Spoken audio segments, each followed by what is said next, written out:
Cheers. Cheers.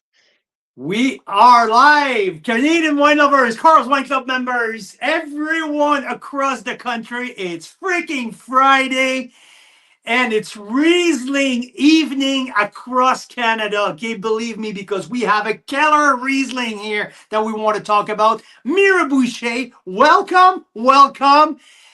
The last Carl 20 Boucher. You know minutes. what they say? You know what they say? I mean, first of all, this Riesling just changed my whole day from like a 2 out of 10 to a 10 out of 10. I gotta say, whoever has felt that before with a Riesling, you're in the right place.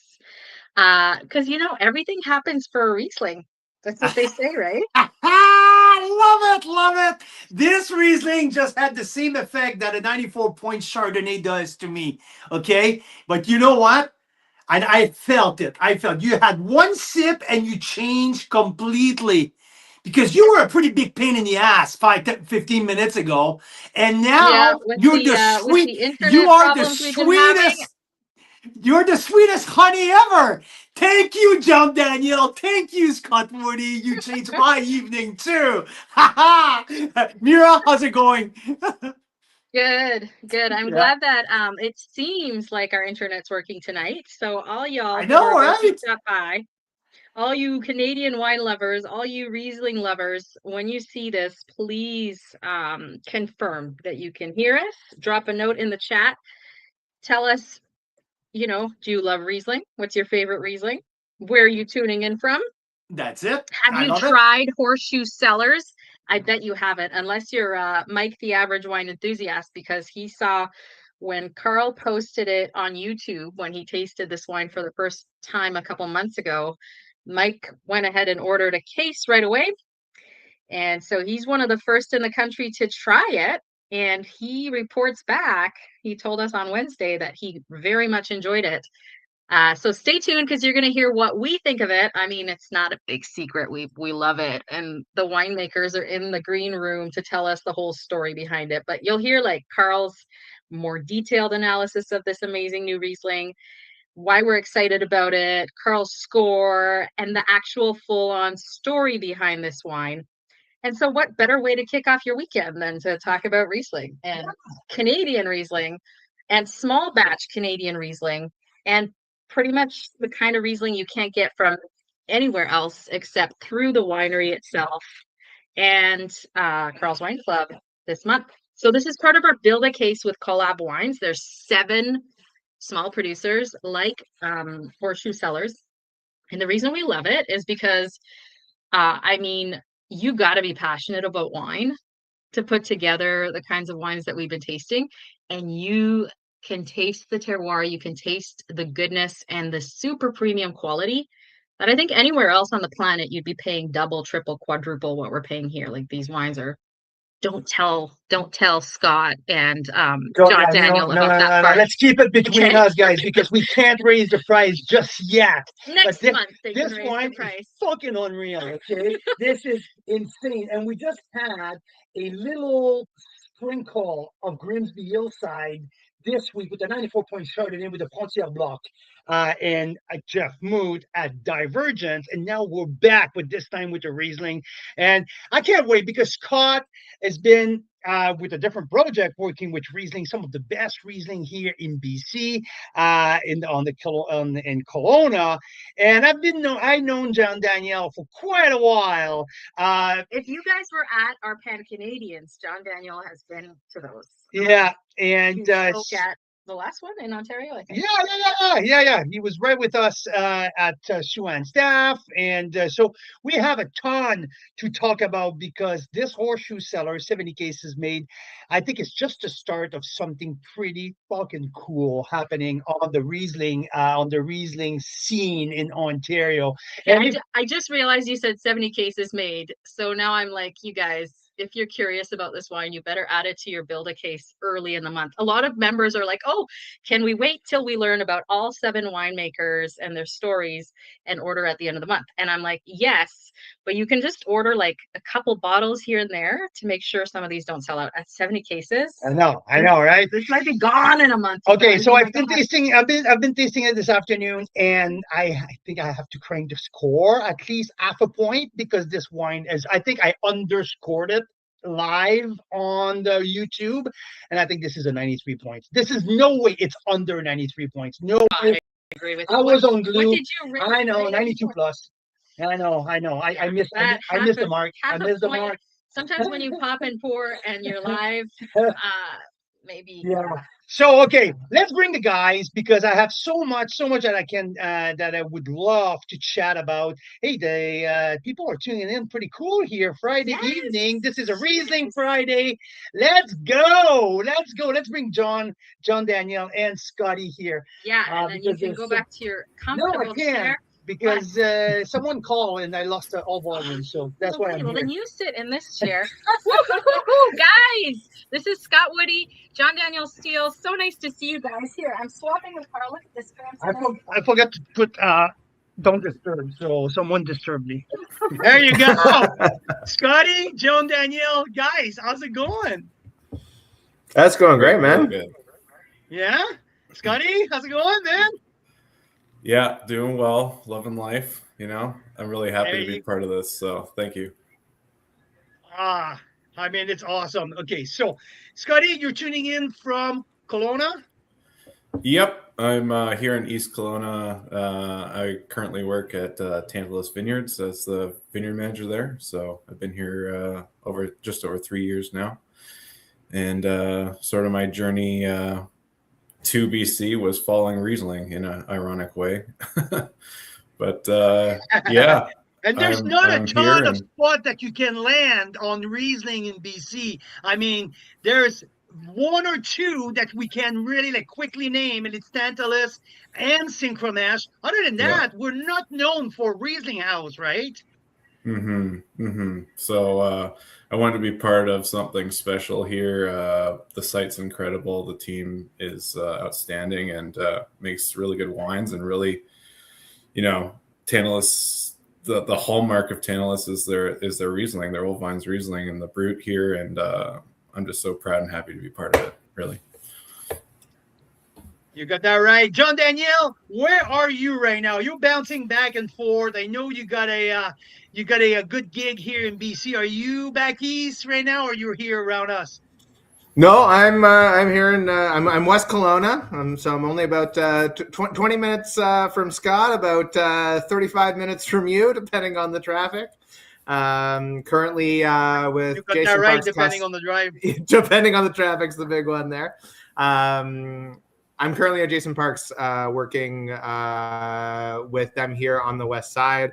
I run their member experience and wine education. So really great opportunity to be able to share everything that I know and love about wine and bring some of my knowledge from Niagara, my experiences in Europe to the Okanagan, and also discover all the great wines we have here as well. You got that right, my man. You got that right. You guys, it's such a cool team, just the two of you to tag together and get your hand on some Grimsby Hillside fruit. I mean, wow, what a feed, guys, because that wine absolutely fucking rock. I love it so much. And let's go back, okay? I want to know, and I'm sure people really want to know, how do you guys know each other from wine school? Or you go, how do you guys met? And how did you come up with the let's go, let's do this, because we both love Riesling. So I want to hear a little bit of a background story here. Well, I mean, we've known each other for quite some time. We've known each other since 2004, so we're coming up 22 years here that we've known each other. Met in high school. Sorry, Scotty, I feel it for you. On Vancouver Island. Yeah, Scott's had to deal with all of this for 22 years. So longest relationship I've ever had, and he's still here. So that's a good sign, I hope. Either he's very patient or a little dumb. We're not quite sure, but the time that we spent together in Niagara, it's been a really fun journey for us. We both sort of have independently stumbled into wine regions for completely different reasons, and yet we still somehow find a way to follow each other. We both ended up in Niagara, again completely independently. We both ended up in BC, again completely independently for different reasons. But it's when we were in Niagara, when we were sort of small babies in the wine industry, working our first job, Scott in the vineyard and working harvests, and me on the tasting bar, sort of developing our love for Canadian wine. We found Riesling in Niagara to be one of the varieties that really stoked our fire. It was actually the 2008 Henry of Pelham Reserve Riesling that we first tried together that really made us go, wow, this is something different than any of the other Rieslings that we've tried. It's something intentional. It's very terroir focused. We at the time probably couldn't have put the words terroir to that, but there was something very Short Hills about it. It was an older style Riesling, so it was showing some of those more diesel-y petrol characteristics, as well as that sort of more aged apple flavor and aroma. And it was a wine that had an intensity not just on the nose, but also on the palate, in a way that we hadn't experienced before. And that kind of kick-started it all. And as we grew in the industry, we tried more and more Riesling. I'll let Scott talk to some of the projects that we did in his backyard and his shed and on his deck and in all the small places of the houses that we were renting, just trying to replicate some of these delicious expressions that we had been lucky enough to taste. And I've heard a bit about those stories, JD. I heard about these catastrophic encounter and some of the fun, also some of the fun anecdote of all that. Like before you get to a 70 cases, a big freaking production of 70 cases, of course you're going to go through all of these fun experiences, right?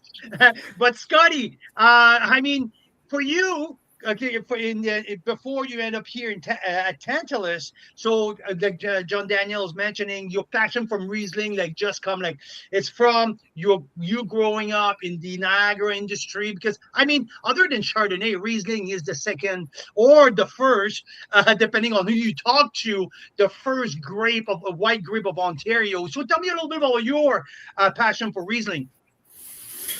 Yeah, I think for me, like Riesling's always been an important part of wine in Niagara.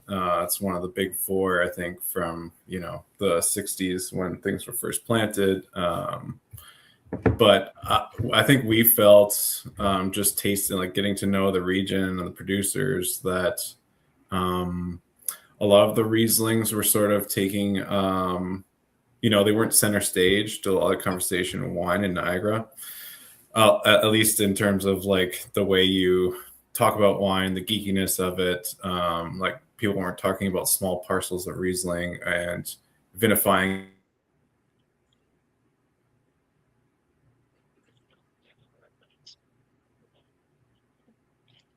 Not the only one who have internet problems, apparently. Yeah, Carl. Exactly, right? Exactly. That made me feel so much better.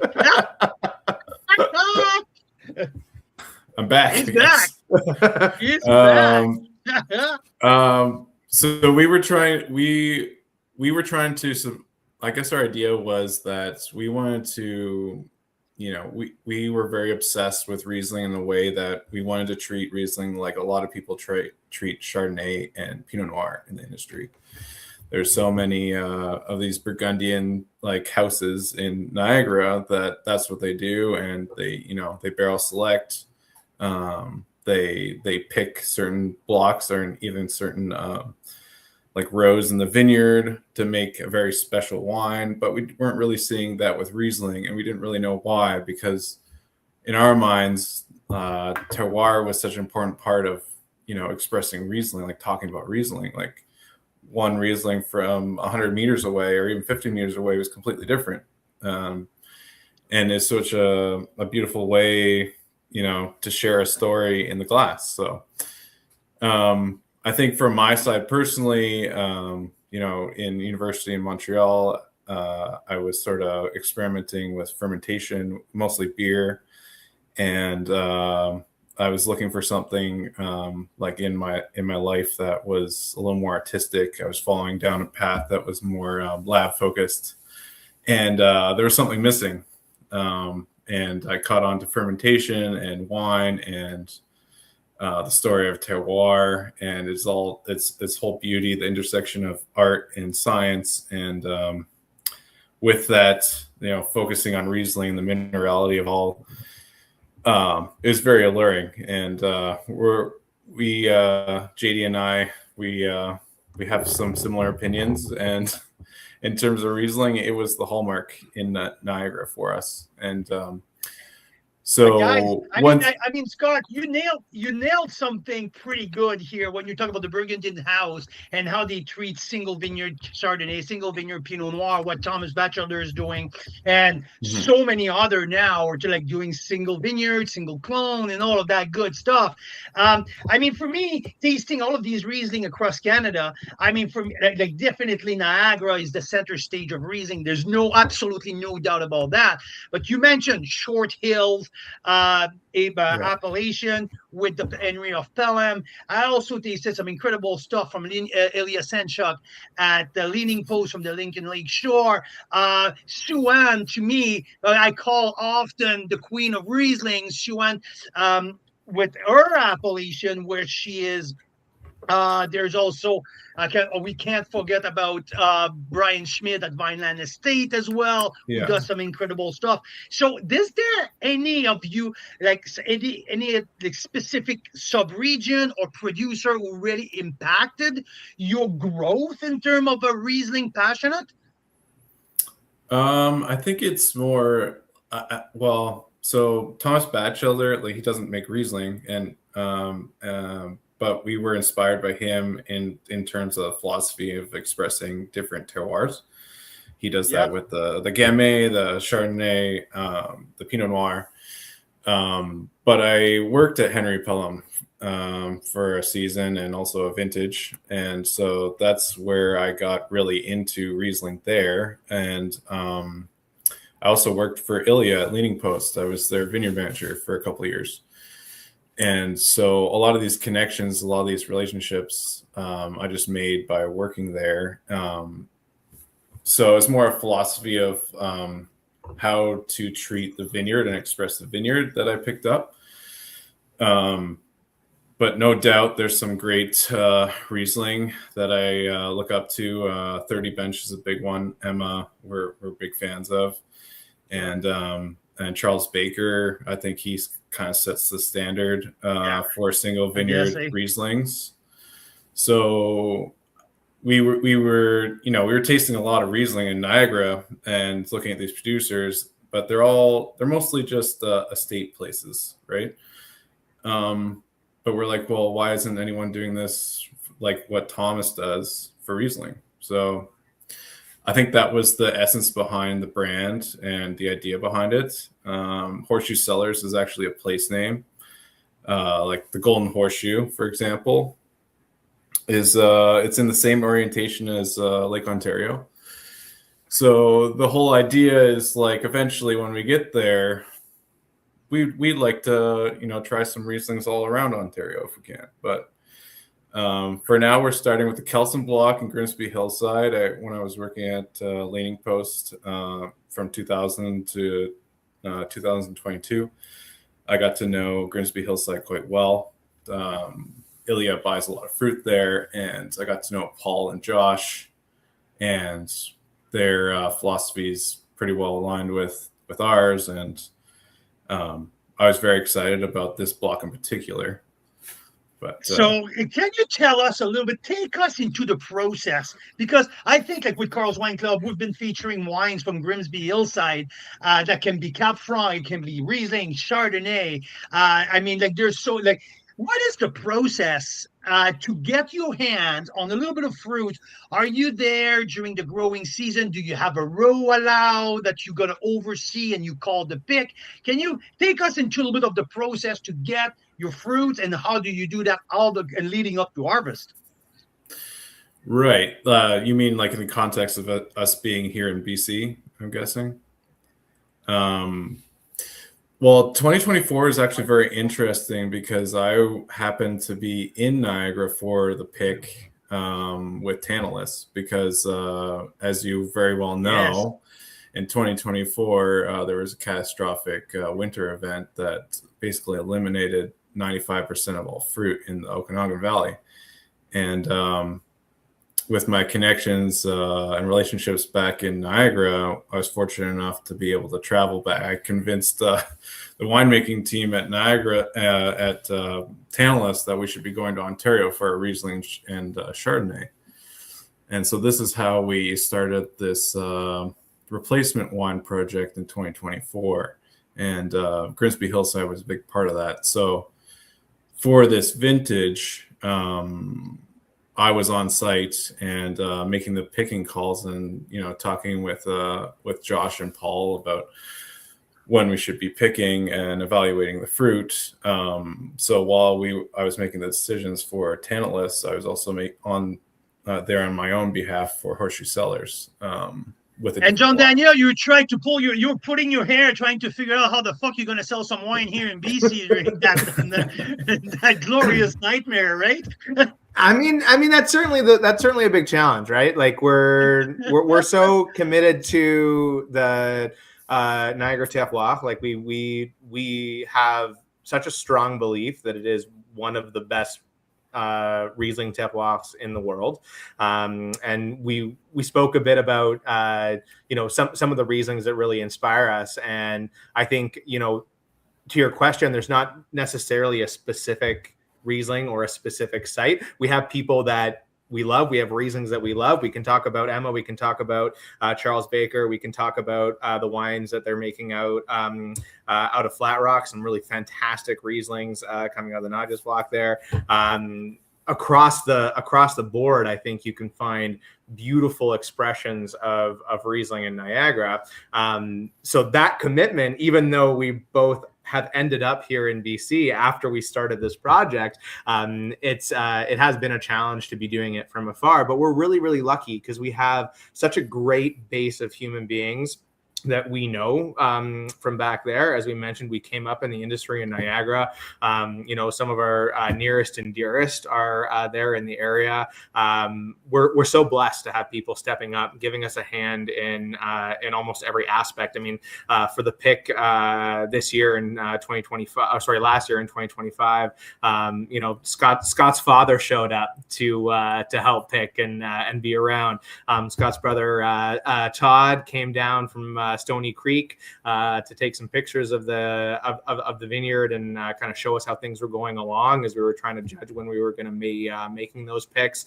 And then of course we've got the amazing family at Collab Wine and Beverage who have been incredible in allowing us to do what we want to do and be with there every step of the way. So we're incredibly lucky. The boys at Grimsby Hillside have been incredible. We couldn't do it without all of that support back home. Okay, so now there's twofold here because you just a good lead up through to the collab group because it's an incredible project. Mark Pfister, Jeff Moot, and now you guys and then like 7 or 8 more that we're going to feature throughout the whole month. Like a super cool thing. We've never done that before, and to build your case throughout the whole month. But I want to know before we move on to the collab conversation. Let's stick with the Grimsby Hillside. I want to know what makes the Kelson block special. Okay, we'll get back to Scott. Scott, it's your experience is in the vineyard. That's what you do. JD, I'm going to get back to you right away. There's so many things that you do right in the industry. But Scott, what makes the Kelson block special? Because when I taste this, to me, like the finish makes that wine. like there's an incredible elegance throughout, but when you get to the finish, there's that chalky finish, that mineral finish that absolutely like keep everything up there lifted for seconds and seconds. And to me, I would say like 60% of that wine develops on the finish, which is incredible. And there's even a salinity, a little salty finish. Definitely. So what's the Kelson Block I would say influence on all that? So the Kelson block isn't an old block necessarily. I think it was planted in 2008, but 21B clone, which is we're big fans of. But the unique thing about Grimsby Hillside, the Kelson block, sorry, is it's the furthest from the escarpment. So if you're at the site, it actually, because it's further down away from the escarpment, it actually gets the most amount of sun of any of the blocks in the whole area. And on top of that, it's has really rich clay. If you walk about 100 meters, not even 100 meters, maybe 75 meters south towards the escarpment, you get a much richer, deeper profile with a little more loam soil. And in the Kelson block, it's very much clay, and underneath that, there's a lot of slate. So we're getting interesting interactions where the vines are sort of reduced. They don't have the same access to water that the rest of the vineyard has. I mean, there's a parcel of Pinot Noir and Pinot Gris on either side of this that act very similarly. But it's that stress of the clay from this block that really makes the berries small, the clusters small, the whole vine, all the canopy is a little bit smaller than things you would find closer to the escarpment, and you can taste it. There's a little more concentration there, and for us anyway, when we're tasting the grapes, when we're tasting the wine, there's like this subtle sort of ginger spiciness, and some years, like ripe years, you really get it. In a cooler year or a shortened season, you might not see it quite as much, but there's that texture, there's that interesting and subtle bitterness just on the finish. I think that really adds to the whole complexity of the wine.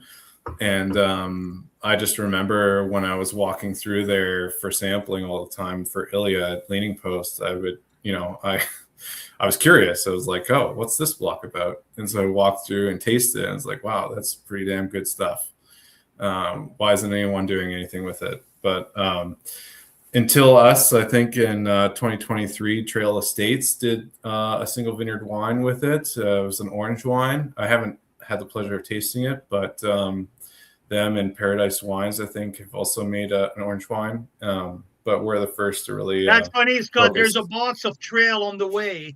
So yeah, Trail is on deck. So that's coming soon. And we'll talk about their project at the Grimsby Hillside, because they do Cap Franc as well. And so yeah, that's funny you mentioned that. But there's one thing. Okay, Thomas Batchelder told me, and also I had that conversation with Ilya. When you can taste a similar finish on different grape varietals, that is true definition of terroir. Absolutely true definition of terroir. And I mean, this wine absolutely shine on the finish. It's incredible. I'm really, really stoked to have this here. Let's talk about the collab project, because you guys are a bunch of really cool people all together. Really, really cool program there. I mean, Mark Pister is a leader there. I think Jeff has a pretty big part. Like just finishing, we just tasted 10 or 12 of Jeff's wine, led by like the Grimsby Hillside Frontière Bloc Chardonnay. It's absolutely spectacular. He's working with a bunch of Roussan Marsan, Dionier, and all of that stuff. So what's the impact of the team of what you guys do? Because I feel like there's such a good synergy among you guys. Yeah, I think, I mean, the coolest part of the collab project is that it's a space where there's a lot of people like us. So there's a lot of people who are trying to make these very like character-driven wines from all across different styles, all across different varieties, and the opportunity to do that in smaller batches is very difficult in the industry nowadays. Very difficult both in the Okanagan, very difficult both in Niagara, very difficult in Canada in general. And there's Not a lot of doable in reasons the for Okanagan. this. No, yeah. There's a lot of Not reasons for this. doable in the We Okanagan. don't need to get into the politics of it necessarily.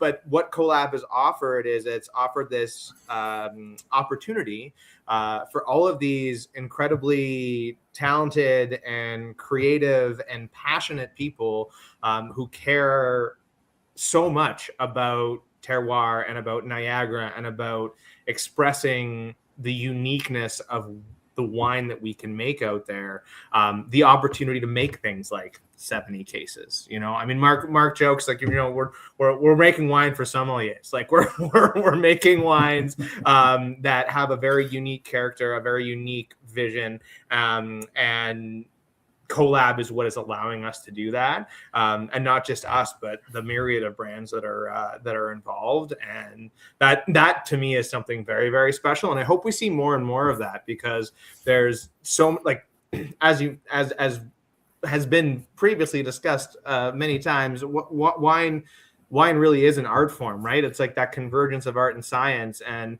every artist or every winemaker has their different perspective. And I mean, I think Jeff said it really well when he was talking about it the other day, about how it comes down to like that terroir first, and then vintage, and then varietal, and then vintage. And I think that like that is what a lot of these winemakers and artists are working towards. And because every artist has their different perspective, you get these really awesome slight nuances on a core that is this just delicious Niagara wine. What's the impact of Jeff on the whole group? I think he has his hand, but that he helps a lot. The whole group, right? He's pretty well involved with other members of the Collab group, right? Mm-hmm. Yeah, I mean, I think, yeah, Jeff's very involved in the project, and I think he's very well respected by all of us, not just because of the delicious wines he makes, but because of his perspective on winemaking and terroir. He's such a good support to all of us, and really glad to have him as part of the team. That's for sure. I wanted to play a game with you guys, and because Jeff have like 15 labels or whatever, and you guys taste each other's wine a lot. What is your favorite? Okay, let's start with Scott. What's your favorite Jeff's wine? I told him that I'm going to play that game with you guys. Yeah, well, it's funny because I just received a couple weeks ago. I received an order of Divergence wines, and part of the reason was on Chardonnay Day we were pouring lovely wines from all over Canada and the world, and I brought some Niagara examples, and I had his Grimsby Hillside Frontier Block. And it was gorgeous, and I've always loved that vineyard, that block specifically. Ilya and of course Thomas have done some great examples from there, but that was a stellar wine. The concentration, the fruit quality that was coming from there, and then the minerality on the end. Like, I mean, that's what I'm about for sure. Scott, I have something for you. We took that wine to Burgundy with us. So we had 60 Canadian wines in Burgundy, and that was one of the standout of the one we had. So special shout out though to his Semsov. That's a delicious wine. Yeah. It is. And the 35 cases MVR this week, I geeked out on it pretty much all week long. This wine is a freaking beauty as well. Very John rich. Daniel, do you Nice. have a favorite one from Jeff? Well, I mean, in the interest of not picking the same, we were there in April. We were very lucky to have the opportunity to taste a Picone sparkling that Jeff is doing. So Riesling sparkling comes in a half bottle, and the way that he's done it with the texture and that fruit balance, I found that to be pretty incredible. It's also pretty hard for me not to fall down the sparkling camp. As someone who loves Riesling, you might imagine, I'm a pretty big acid fan. So anything that's going to be bright and zippy is going to bring me joy. But to Scott's point, that Semsov is bloody dynamite. Awesome. Thank you for answering so candidly on that. So we're going to have throughout the weeks other of your colleagues from Collab that if do you have a shout out for me to say, hey, Carl, keep your eyes open for specific wine because there's so many. I think I got 2 cases that I have to go through and make sure that I don't miss a rock star, something that you have in mind. Please keep me in the loop here. I need to know. I mean, I would say that with everything that we've tried, I mean, we still have to have a lot to go through as well. I mean, our friend Corey Mio, his wines are incredible. I'm sure you've tasted them before.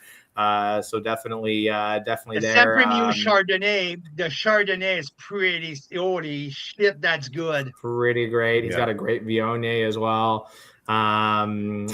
Liebling's doing some really awesome stuff that we were lucky enough to try. Battersea as well, EV as well. I mean, it's hard to go wrong. I'm not even just saying this for the marketing chops, but I have not had a bad wine from Collab. So I think you've got your work cut out for you, Carl. You might just have to go through every single bottle in that box. I know. Fuck, I was hoping that you're going to be more helpful. Jeez. Carl, I think the other day you were talking about Mark Fogelar's Rieslings. You had the 3 there, and we tried them in April. And I think I'm Team Old Vines. Okay, and that's funny because I almost mentioned that I had a reminiscence of your Tantalus Old Vines in terms of depth and complexity. I mean, this is different, but completely different. But that kind of crossed my mind when I was tasting that. I'm a texture guy, and I think the Noble from Mark really lit me up. Yeah. The texture was holy smokes, they were spectacular. And I think what I'm going to do at some point during the month, I'm going to do a Riesling special, maybe all the Rieslings available so people can order them all, something like that. And there's also something with Viognier and Marsanne. I might do something like that about Rhone Ranger as well among all of you guys. So we're going to play around, but this is definitely the dream for a geek guy like me. I have them all lined up and I'm like, okay, tasting this alongside Mark and all that. It's pretty freaking awesome. And I have to say, I had a couple bottles from Brian Schmidt, the Elevation, that I opened and I put it side by side as well. So I'm really geeking out on Riesling right now. But this, I kicked it up another half a point. It's 93 points. At $35, you guys absolutely nailed it. The balance between acidity and I love the fact there's a little bit of sweetness on the back end, which is so well balanced with the acid. It provides me with a very soft finish, nothing too austere. You guys nailed it. What's the future now? Okay, we talk about it. I'll let you go after that, but we talk about it before we go live. But I mean, and I knew from the beginning when I saw Kelsen Block, Riesling, and I'm like, okay, this is coming. Someone's going to hump on the wagon and starting to do some single vineyard. And I think that you guys are the perfect team to go around Niagara and provide us, Riesling Geek, a little bit of what Thomas do, highlighting special block, special vineyard around Niagara for Riesling. Is it in the plan? Yeah, 100%. I mean, that's as Scott was saying earlier, I mean, that a lot of that inspiration comes from Thomas and the wines that we've tried across terroir. The goal in the next, the 5-year plan, if you were to ask us our 5-year plan, we'll have, 6 to 8 SKUs of Riesling from various terroirs across the peninsula. currently, and I'll let Scott speak a little bit more to tease some of the styles that we're looking at. But we have an in with Picone, as you might imagine, with the incredible Mr. Pistor, and we've and I'm we've got sure some that plans. doesn't end there, though. Yeah, and that's the plan. Like down the road, we'll start with that, and we've started some conversations with some other vineyard owners and other producers. And the nice thing about our project is that because we're so small batch, it's a pretty easy conversation to kind of dip in and say, hey, this is the project, this is the style. How can we make something work for a ton or 2 tons to be able to show our expression of that. But I'll let Scott tease some of what we have planned for 2026 with the Picone vineyard. Yeah, so I think every vineyard sort of has its own character. I don't think we're looking to make necessarily the same style of wine necessarily around Niagara. Riesling has this very cool thing about it where there's the balance of the acid and the sugar, and you can do a lot of different things with that. So, I there's love the way you possibilities. display it on the label too. Sorry to cut you off here, but it's No problem. very well displayed there as well. I like that. Yeah, I mean, a lot of that data stuff is important to us. It tells us a lot about the wine and the style and the vintage, and it's sort of for the keen introspective Riesling lover. You can find out a lot about the wine before even drinking it, looking at those data points if you know what you're talking about. And so, with Horseshoe Cellars, we want to make different Rieslings throughout Niagara. Not necessarily always this off dry or dry style. We'd be looking anything from sparkling to dry, off dry, Seuss reserve, the whole gambit. But the first and most important part is, the most important part though is knowing the growers. And with growers that respect land and, that have a very similar philosophy. We're not trying to make Riesling just to make Riesling. We want to be part of something special. And so I think next year we will, for 2026 anyway, we'll be conducting our new trials with Picone. I think we're thinking about a brut and potentially a dry old vines version. So, stay tuned for the next chapter of Horseshoe Cellars. But I think we got a lot of ideas, a lot of things in our pocket that we could play with. And, JD and I have made a lot of contacts over the years, over the last decade, living and working there. And we're Riesling fanatics. So if there's a good Riesling out there, a good terroir, we'll find it. And we're really excited to continue our story working in Niagara. You guys are, and thank you for teasing us, because the first iteration, the first release of what you guys are doing, it's from one of the most iconic piece of land in the entire region. We got Grimsby Hillside. This is the Kelson block. It's 93 points. It's very well priced. It's $35.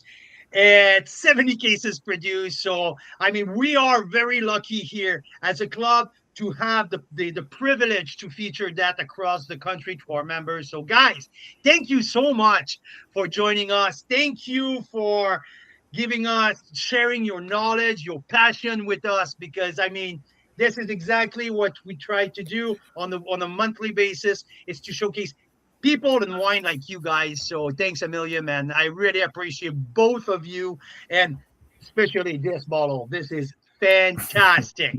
Thanks, guys. Pleasure as always, Carl. Yeah, Thank we're you, really Scotty. happy We're gonna have to go visit you at Tantalus, and JD. Let's keep in touch, because there's more varietal marathon coming in, and let's keep tasting together. I love it, guys. Thank you. You got my number. Thanks, guys. And the link is going to be out in a couple of maybe an hour or so. So now we can order for what's left of the Kelsom block of the 70 cases. 93-point Carl's Wine Club. John Daniel Steele, Scott Woody. It's Horseshoe Cellar Riesling. Thank you, guys. Santé. Santé, merci. Thanks so much. Thank you.